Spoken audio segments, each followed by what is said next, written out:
Lulus kuliah, lulus SMK, tapi belum juga dapat kerja. Bukan malas, bukan bodoh, tapi tak ada kesempatan.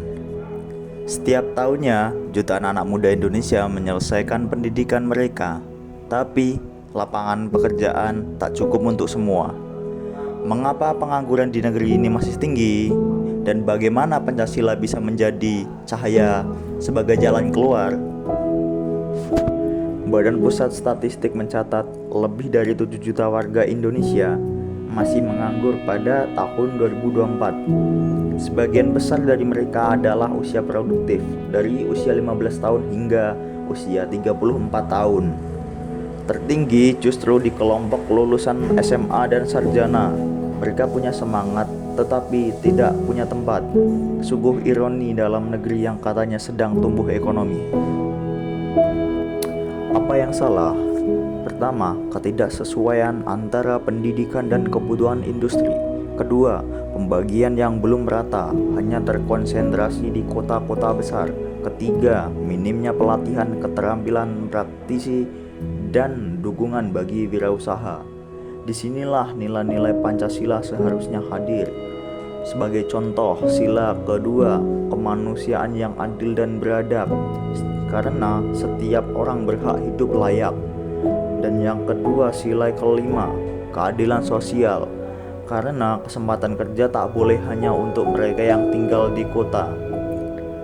Ketiga, yaitu sila ketiga, persatuan Indonesia, karena pengangguran adalah masalah bersama. Wih, lagi nyala ini. Duduk dulu, duduk. Kok masih nganggur, bro? Ya gini lah, zaman sekarang susah nyari kerja.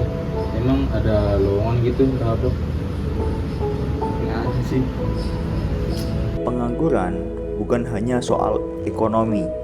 Ia menciptakan kesenjangan, menurunkan harapan, dan menumbuhkan ketidakpercayaan pada masa depan.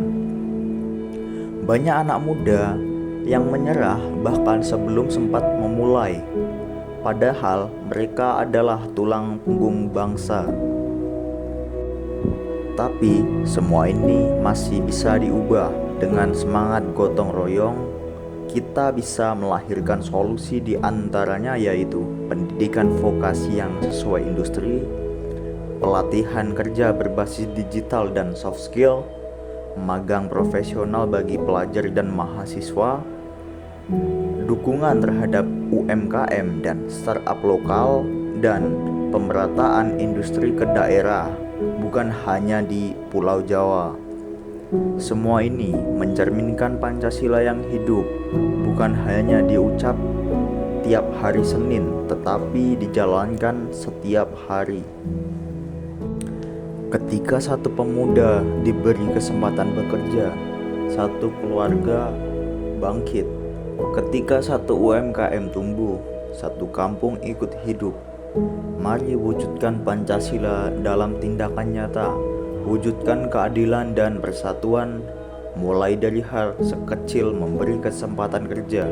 Pancasila bukan sekedar dasar negara, tetapi dasar kemanusiaan.